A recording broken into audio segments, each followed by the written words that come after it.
Okay, so this is just going to be a very casual explanation of the current 80% routes that I used for the Sonny world record run. So the reason I'm doing this is because the actual world record run that I posted onto the leaderboards is not really a good resource for trying to learn how to speedrun this game in the 80% category. So I figured that I would give a more detailed explanation for what it is that I'm actually doing when I'm playing this game. So what should I call myself?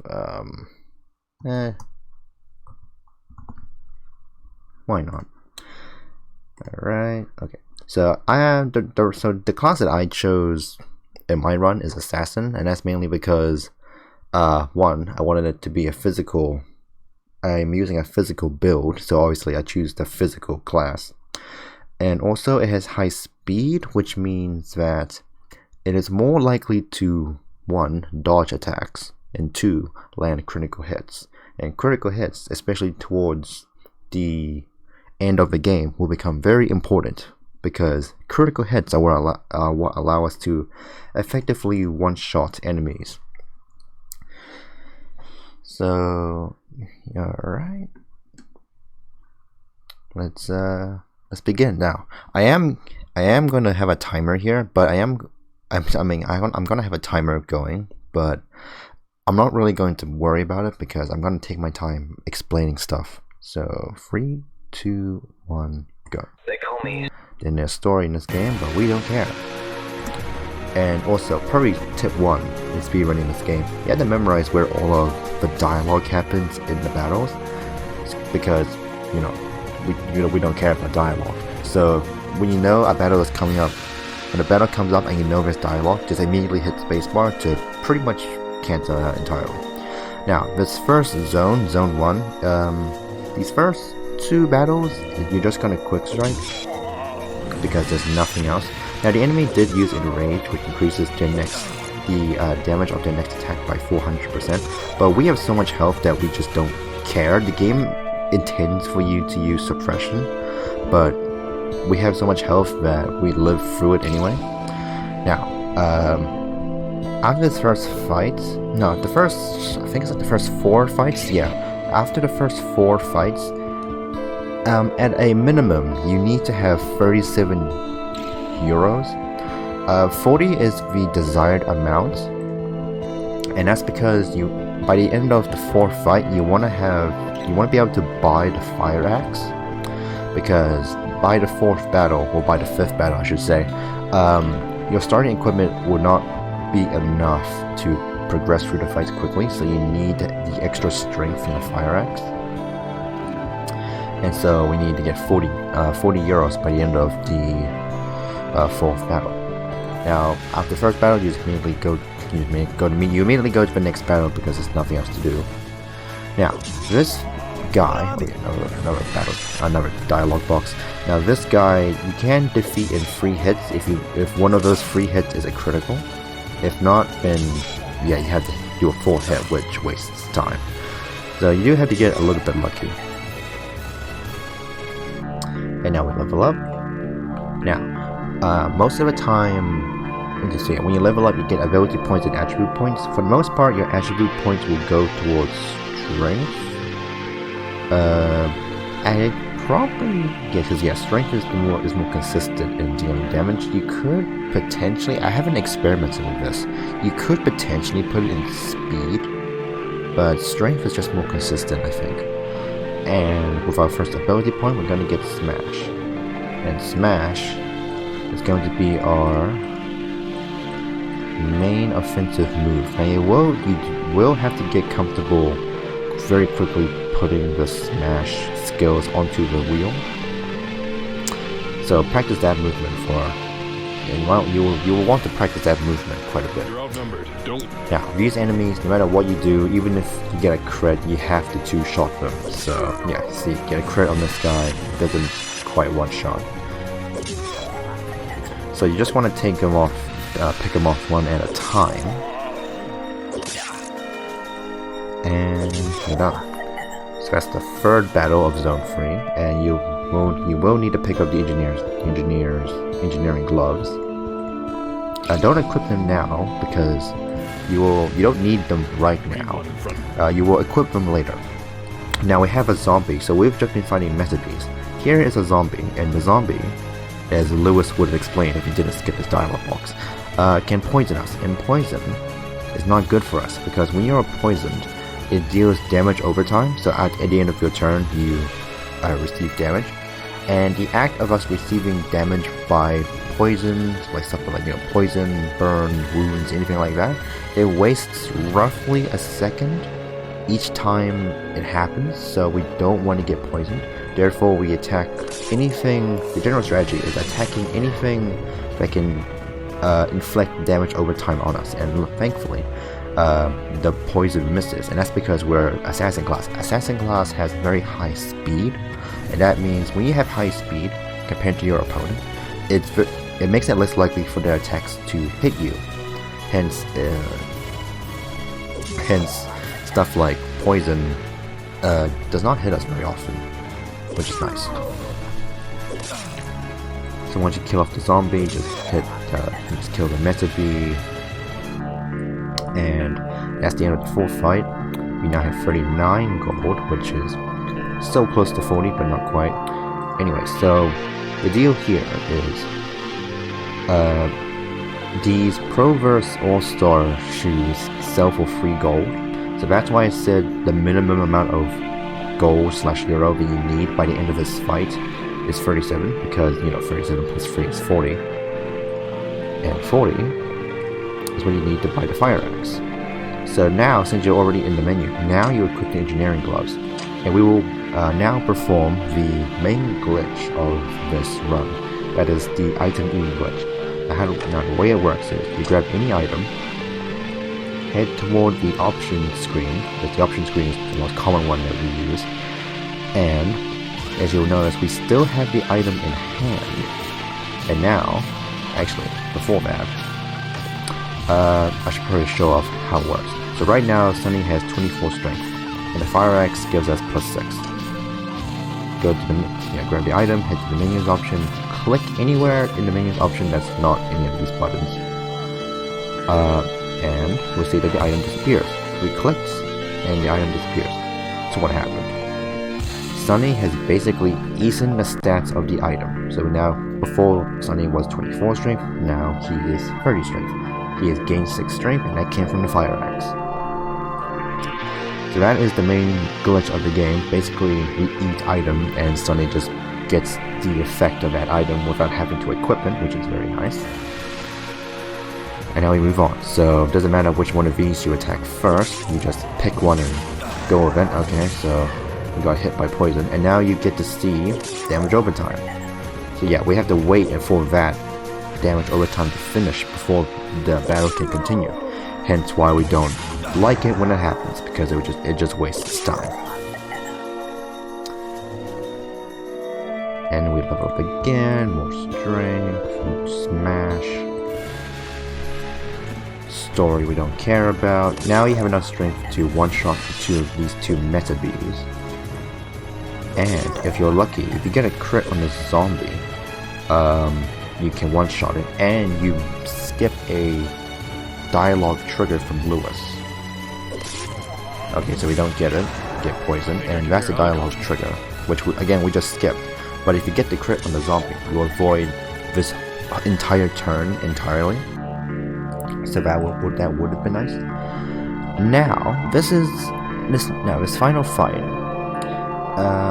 I've been thinking whether or not it's worth buying the navy boots, because I guess I can just show you.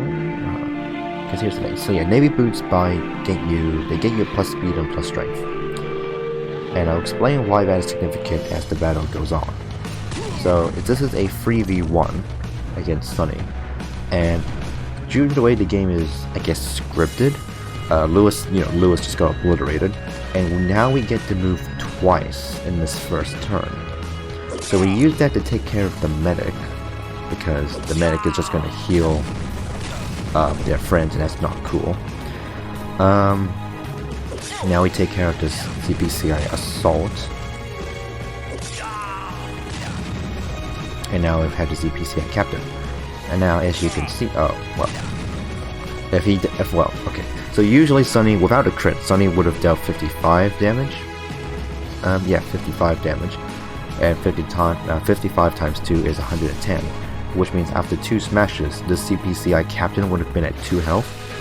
So that is why the +1 strength from the Navy boots, I'm debating whether or not it would save time on average, because if you have the Navy boots, this CPCI captain guaranteed goes down after two hits. But because he got a smash, it goes down anyway. So that's nice. And oh, that's nice. We got the blade first try. So this fight has you have a 50% chance of getting the ZPCI blade, which is the strength boosting item. You also have a 50% chance of getting the other item, which is a rifle, which boosts magic. Now, we are a physical build character, therefore we don't care about magic, and so the rifle would be useless. And as it turns out, getting the blade here is actually important for making the fights in Zone 2 much faster. So it's a good thing we got the blade. Sonny. And Lewis is dying, we don't care. Now, at the beginning of the beginning of the next zone, get a boots of stealth. We should have enough money. And we eat these 2 items. We can't equip it because Sonny isn't at a high enough level, but you can still eat it, so that's nice. You don't have to save, I'm just doing it here. So yeah, next battle. This Frost Zombie can also use Suppression, which is a move that reduces damage by 70%. However, it will only use it if you get a crit on the first turn, so you do not want to get a crit on the first turn. So I don't get crit, I didn't crit him, I should say. So that's nice, and now I can smash and kill him next turn. Now this Frost Zombies can they actually carry a move called Shatter Bolt, which can stun you. The ZPCI captain has a similar move called SWAT Ray, which does the same thing. And basically it stuns you and makes you unable to do anything for your next turn. Next 2 turns, I should say. Sorry, next 2 turns? I can't remember. It stuns you so you can't do anything, which of course wastes time and is just not desirable. So it's a good thing the Frost Zombie can use in turn 1. So we level up again, just strength and smash, dialogue boxes we don't care about, enter the next battle. Now, with everything we've done up until this point, we have gained just enough strength so that we can one-shot these GSG9 assault dudes in 1 hit. Yeah, so we just one-shot all of these guys. Now, as you might have noticed, them coming up for a melee attack is a lot longer than them just using their the blast from their rifle.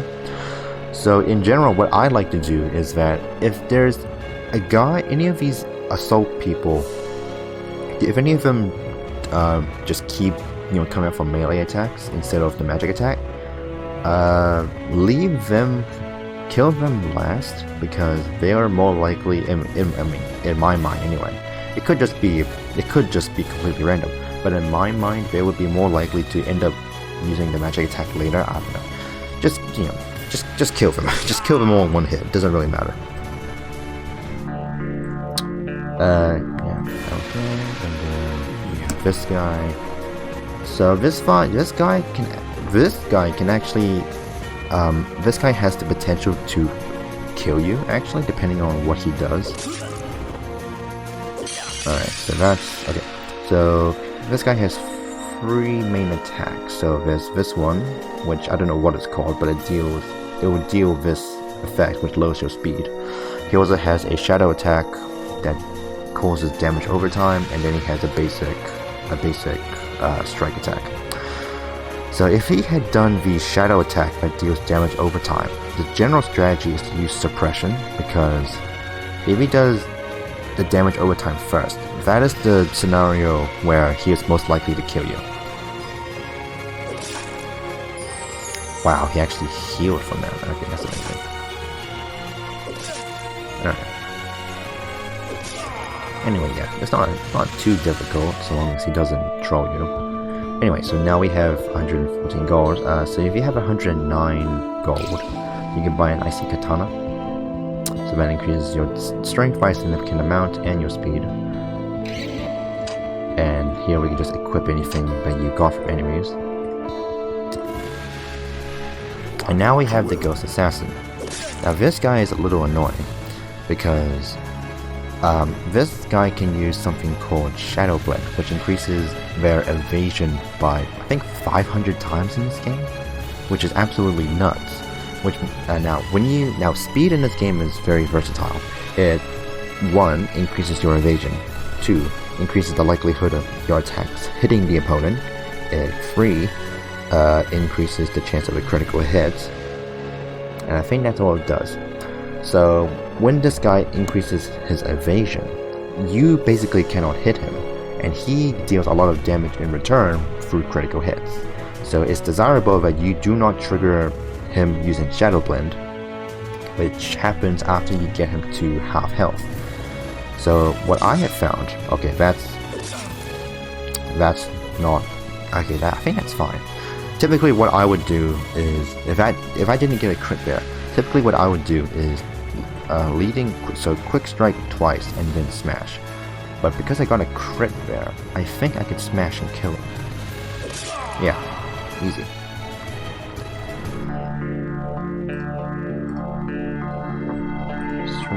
Smash again. Just get the helmet on. Just why not? There's another. Shoot him down. Down. Alright. Now you obviously have enough health to take care of both of these guys. The CPCR Hunter can be annoying because this guy also has SWAT Ray, which can stun you. I'm hoping I can show that off. So let's take care of him.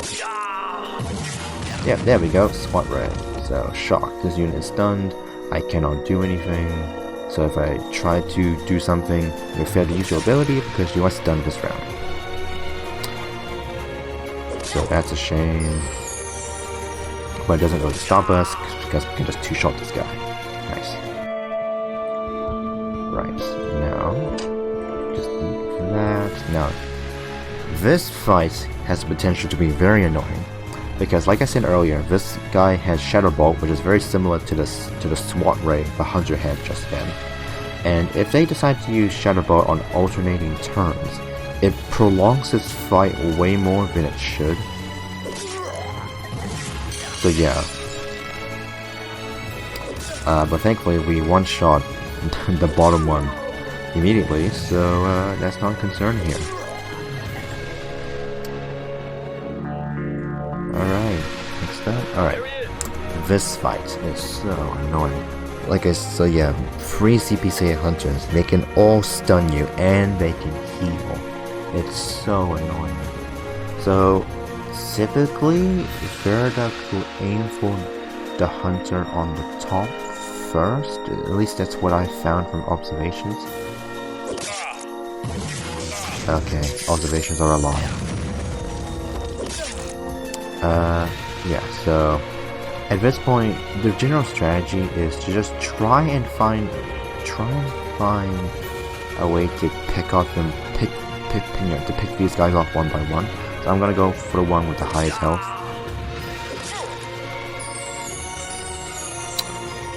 Just go for him. That's good.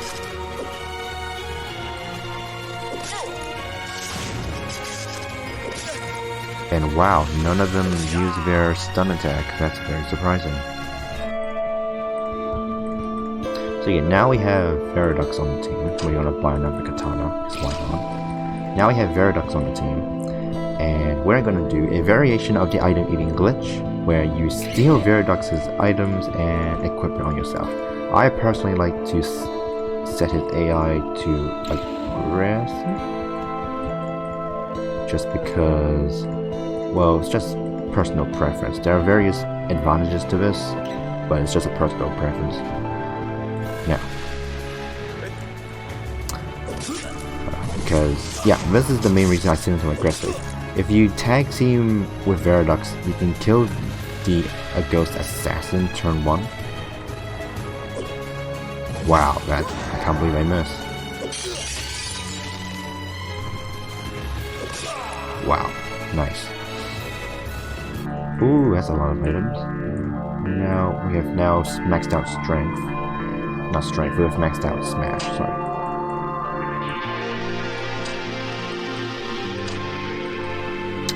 Now, I like to keep Veradux in these fights just because Veradux can act as a sort of punching bag.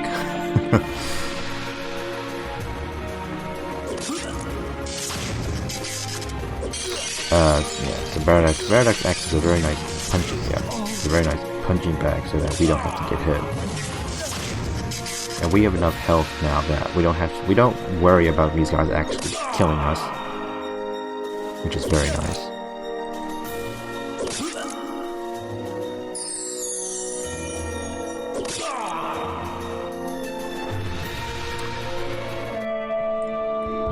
Buy one more katana. Now we have the boss. Now this guy has a plethora of stuff that makes him kinda difficult. He has 2 shadow bolts, which is very annoying. He has enrage, so if he enrages you have the suppression. And he also has a very strong ice attack that can, I think, almost one-shots Veradux, or just completely one-shots Veradux and deals a significant amount of damage to you. But the general strategy is just to smash. Smash, smash, smash away. Oh, he also has a shadow attack.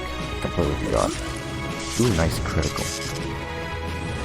Oh, and he enrages, but it doesn't matter because he's dead. And we're on zone 3. Now at this point, I prefer to get rid of Veradux because he's kind of outlived his usefulness. He doesn't do anything to justify him having a turn in each fight. And now we do training fights and level up twice. And the reason I do that is because I want to eat equipment from these enemies so that I get stronger. Because there's a significant jump in difficulty between the end of Zone 2 and the beginning of Zone 3. So we need to eat some items to boost our stats up. 2, like I said before, we need to get a certain ability which requires us to level up twice. And 3, preferably I would like to get a certain weapon that can drop from Shaman of Blaze. So hopefully I can get at least one to show you what I mean. Now these guys are kind of annoying because 1, they have this super strong heal attack if they get below, I think, 75% health. And they can also reduce your focus, and they can cause bleeding, which is damage over time. It's just very bad. Yep, there's the super heal.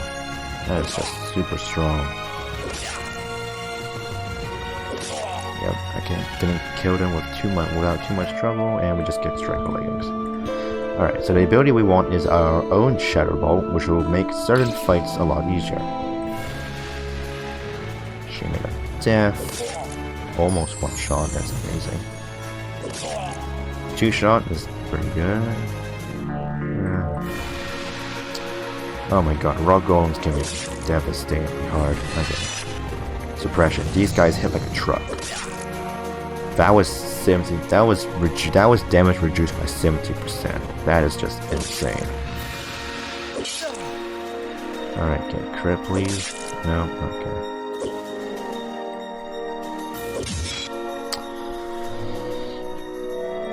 Destroyer armor is pretty nice.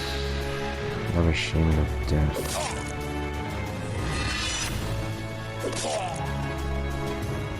Can we get another Shaman of Blaze?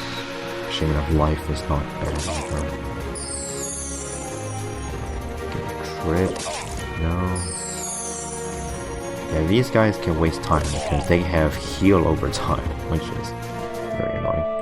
Alright, so we get unlock strength, we get Shadow Ball, we just replace it, and we replace suppression with Shadow Ball, just because they kind of serve the same function. Shadow Ball is just a bit better.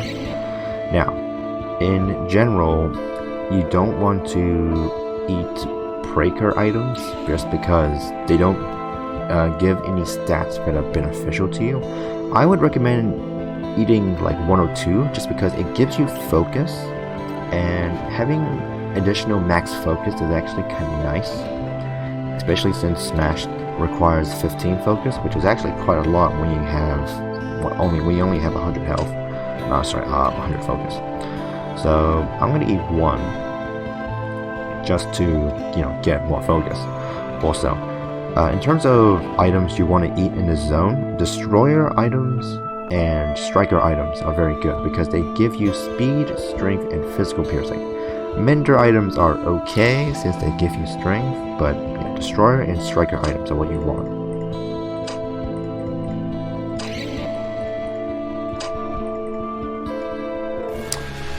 Now we have our first fight. Oh wait, I just remembered. Shadow Ball.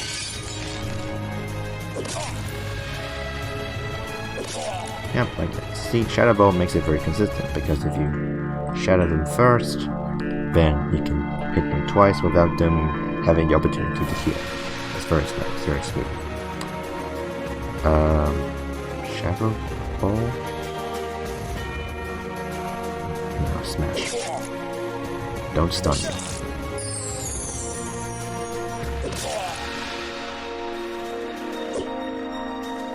Shadow Ball him. Now, the thing with Rock Golems is that if at this point in the game you somehow have enough strength to one-shot a Rock Golem consistently, go for the Rock Golem because they're so annoying. However, I clearly did not have the strength to deal with them, so I just went for the controller first.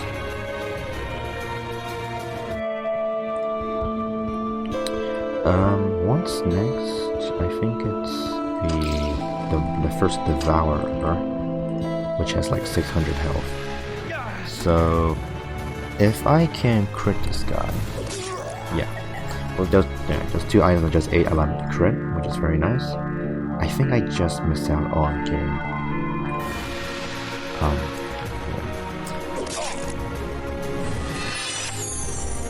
so just keep smashing. Hopefully you have crits consistently, get strength. Now, this is just something I thought of as because I'm constantly thinking of how to make the route faster. The next ability you would want is aggression, and you will want to get aggression to the max level, which is by putting free ability points into it.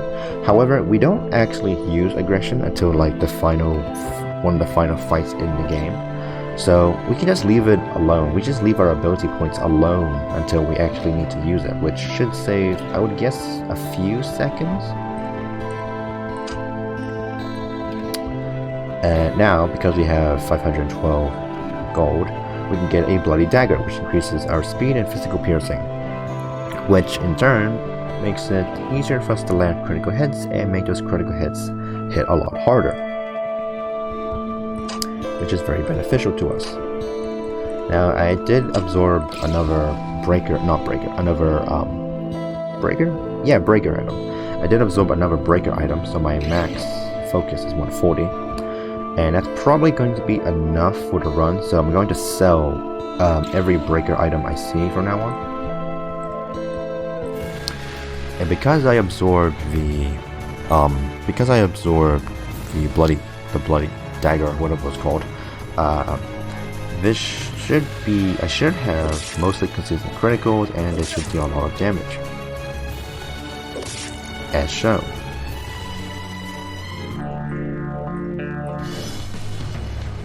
This is the Rockstar. This is the first mini boss of the zone, and it can be a little difficult, mainly because I think this Rockstar has increased defense, and defense is the counter to piercing, where if a defense has high defense, it lowers the chance of them being critted.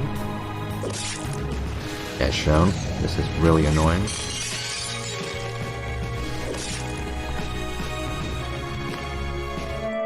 Alright.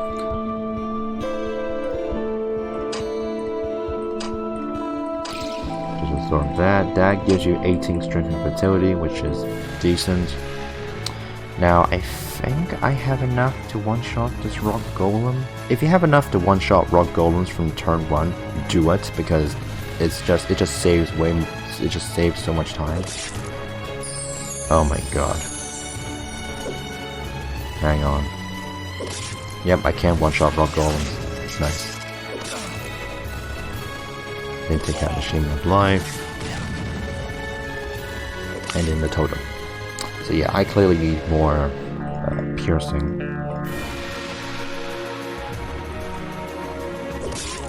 Because I should be one-shotting these. I would be one-shotting these dudes if I had enough physical piercing.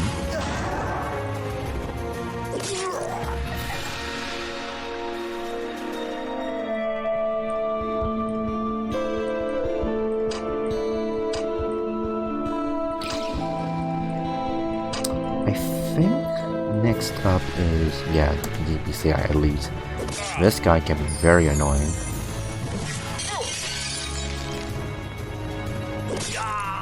But thankfully he goes down to crits, which is very nice. Alright, so we have enough money, get another bloody dagger. So the thing about money in this zone is that you should spend money on the stat you need most. So because I didn't get any of the tribal weapons from the training zone from Shaman of Blades, those weapons give you physical piercing. So if I had gotten some tribal blades from my training in the beginning of the zone, I wouldn't have to buy 2 bloody daggers here. But because I didn't get the blades, I have to buy the bloody daggers. If I did get tribal blades, I could spend some of my money on more icy katanas from zone 2, because those give strength, and strength is also really important. But for the most part, the number one stat you need in zone 3 is physical piercing, because you need to have consistent criticals in order to one-shot enemies, which makes the run a lot more consistent. And now, if you look at my physical piercing,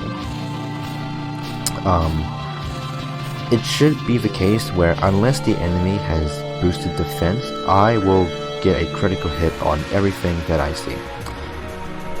Now this fight. Now Shaman of Blades and Shaman of Death. Shaman of Death can burn you, which is damage over time. Shaman of Blades can wound you, which is damage over time. Preferably, I would just take care of the enemy with more health. And okay, so it doesn't burn me, which is nice.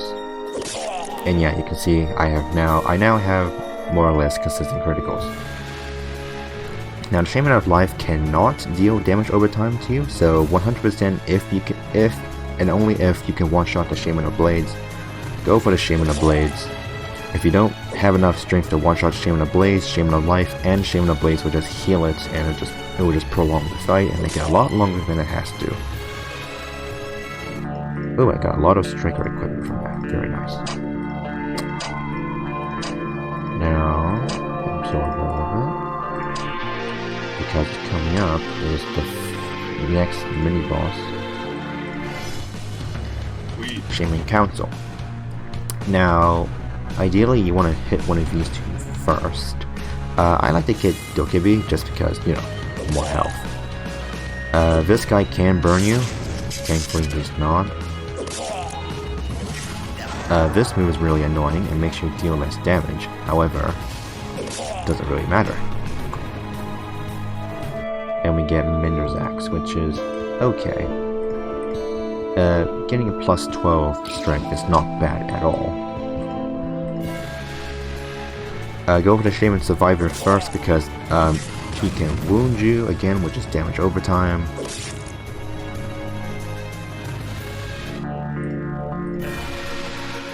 This fight is very annoying because all of them can poison you, again, which is damage over time, and for some reason they're pretty consistent.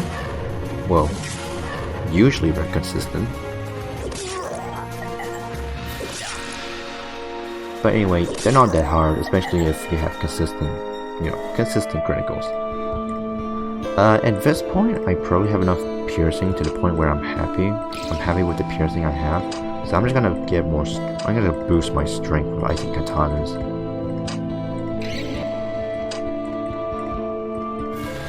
And also from the world map, the position of Zone 3 on the world map lines up almost exactly with the next boss fight in Zone 3. So you can just double click twice on the world map on Zone 3 and you enter the next boss fight. It's actually really nice.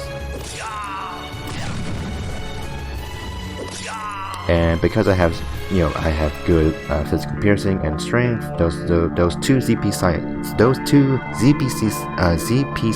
elites, even with their boosted defense, cannot break through me. They cannot stop my crit. Wow, I did not crit this zombie ambassador. That is very strange. 631. That is not a lot of damage. Alright, now at this level up screen after the zombie ambassador, now you fully level up aggression and you get 1 heroic motivation.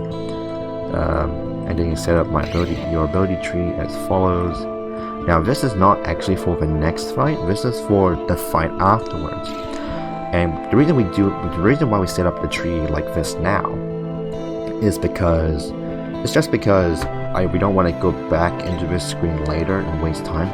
We just set up our abilities now.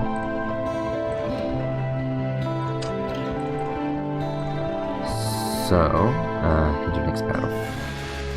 Now, I'm gonna have to employ a slight backup strategy here.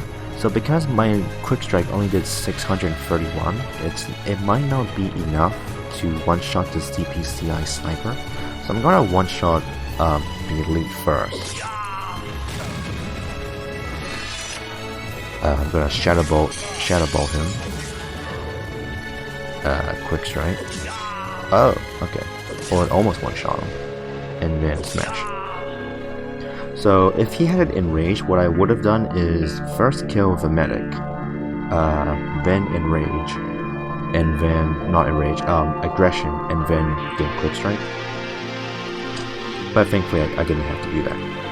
I'm gonna get 3 more icy katanas because you're going to need a lot of strength for what comes up next. This guy has a monstrous amount of health, and because of it, because of story reasons, you get a temporary party member. Now, I have been thinking of ways to reroute this fight. No, not only reroute, just give a slightly different strategy. The usual strategy is to shadow ball the Baron once, right from the get-go. Aggression the Paladin, and then just wail on the Baron.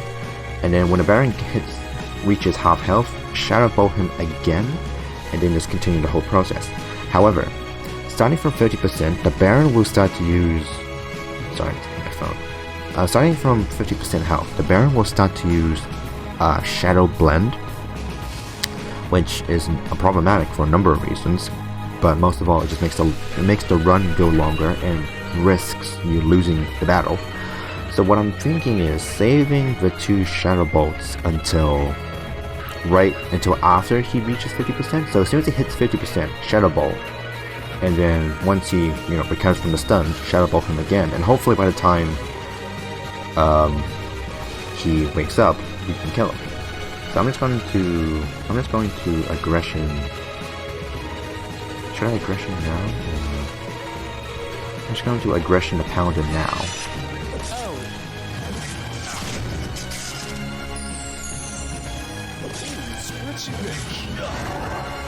And start wailing on this dude.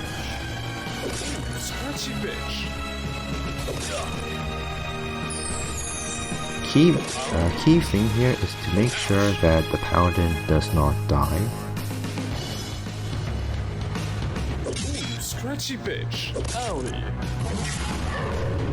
Alright.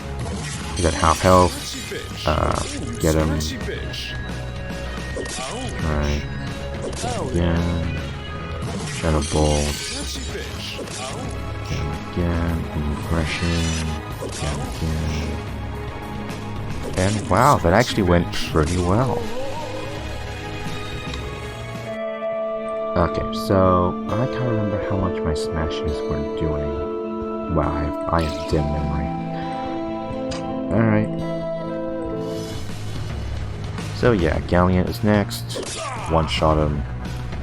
And the run ends here. Sorry, wrong button. So yeah, that's the gist of the Sonny 80% run. That was a very...